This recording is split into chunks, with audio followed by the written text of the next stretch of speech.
When I decided to become an entrepreneur, it was a really interesting process for me because what I knew was that I didn't have success at the level that I'd seen so many entrepreneurial leaders. So I didn't have $1 million to borrow from my dad. I didn't have education to lean on. I didn't have any of the things that I'd seen other entrepreneurs say really worked for them. So for me, I felt very challenged, like, well, what is it that I'm supposed to do in order to create success for myself? So I decided to start reading. And you know, when you embark on something new, you say, I'm gonna read everything about it.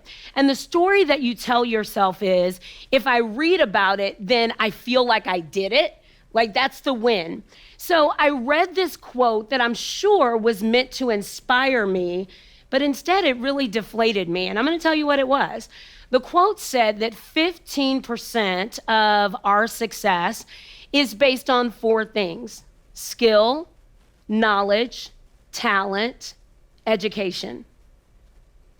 And that 85% of our success was based on who we be. Well, I thought to myself, this is a problem.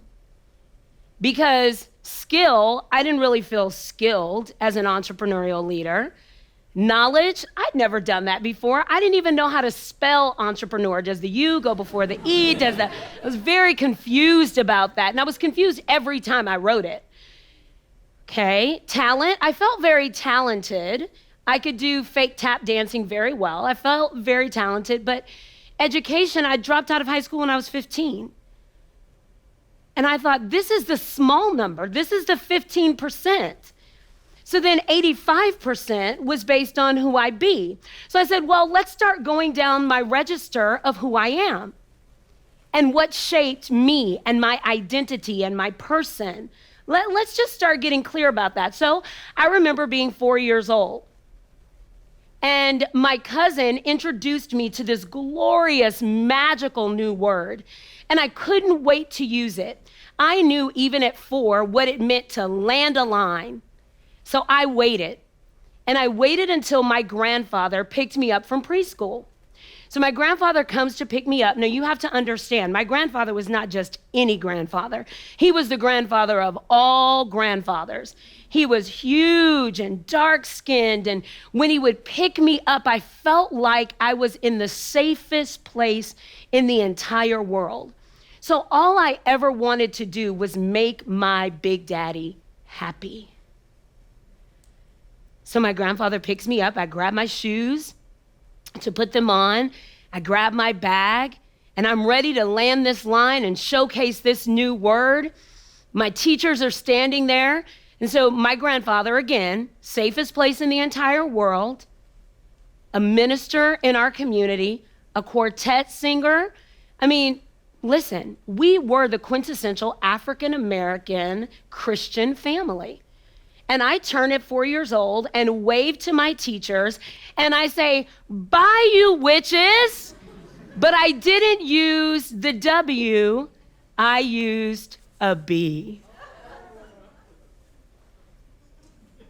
And I learned in that moment that my word was a bit disruptive. So when I got home and I had the talking to from my grandfather, then my grandmother, then my mother, then my aunt, then it rippled through all the other cousins, and I got a lesson.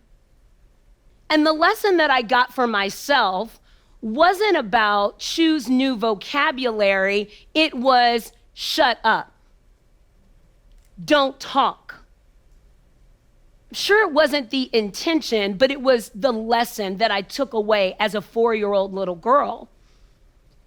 So then I'm thinking to myself, well, this is, really interesting. Well, I go on through school, and every time I'm at school, I'm sitting at the front, I'm raising my hand, I'm super excited. And the teacher tells me one day, Allyson, you need to let other people talk in class. You're not the only one with the answer. Well, that's rude. And I thought, if they have something to say, why don't they say it? And what she said was, you need to let other people speak. The lesson that I took away was, their light matters more than mine. Sure, she didn't mean it that way.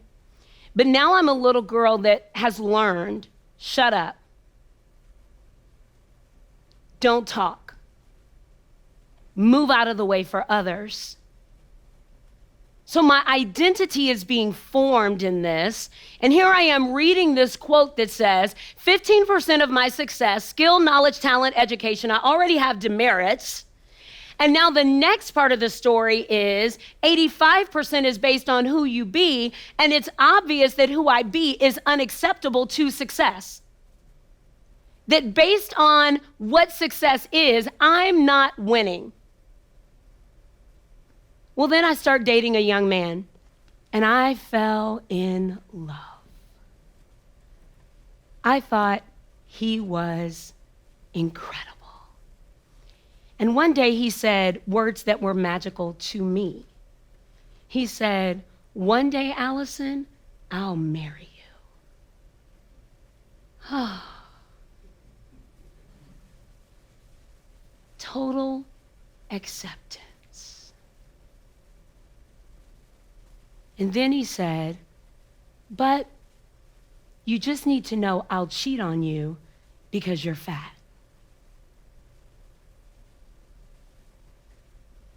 And he said the words so nonchalantly that I said, I'm sorry, excuse me?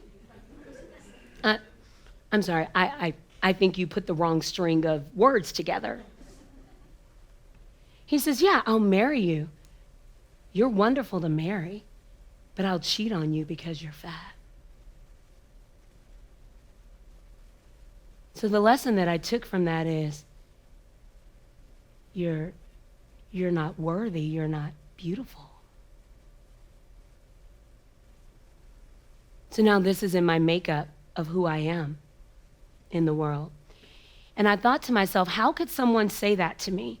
How could someone fix their lips to say that to me? But then I remembered that I was 12 years old and my father called me.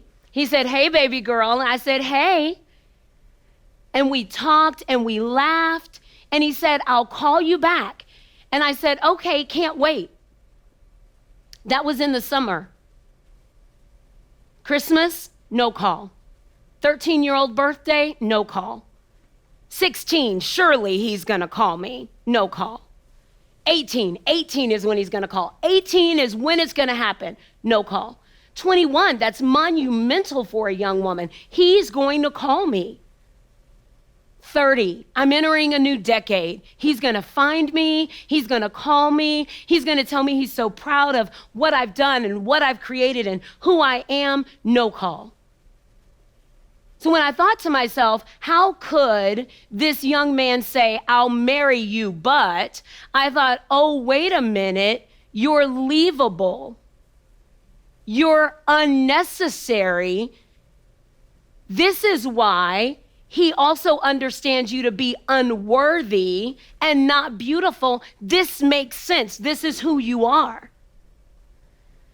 So now, fast forward, I'm reading that the definition of success is made up on who I be, and who I be is this story of, number one, you disrupt inappropriately, Allyson.